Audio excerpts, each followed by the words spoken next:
Pemirsa, ketersediaan babi di Bangli untuk perayaan Hari Raya Galungan mendatang dipastikan aman.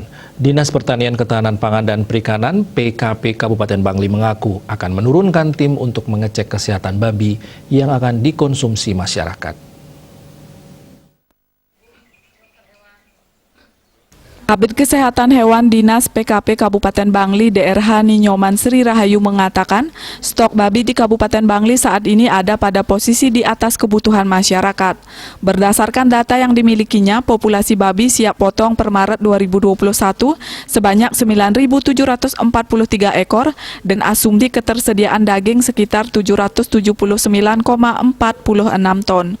Sedangkan asumsi kebutuhan daging babi masyarakat 737,88 ton. Pihaknya mengasumsikan satu kepala keluarga memerlukan 10 kg. Terkait banyaknya kejadian babi mati yang diduga akibat virus ASF tahun lalu, Sri Rahayu mengakui memang berpengaruh terhadap penurunan populasi. Namun jika dibanding dengan kabupaten lainnya di Bali, angka kasus kematian babi di Bangli tergolong paling kecil. Sampai saat ini kasus kematian babi diakui masih terjadi. Kematian babi pasti ada karena ada penyakit lain yang juga bisa menyebabkan kematian.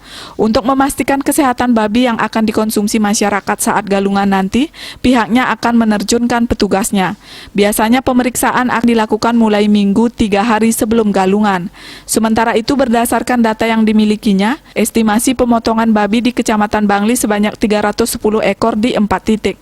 Di Kecamatan Susut 324 ekor, di Kecamatan Tembuku 315 ekor, dan Kecamatan Kintamani 300 ekor. Dayu Swasrina Bali Pos melapor.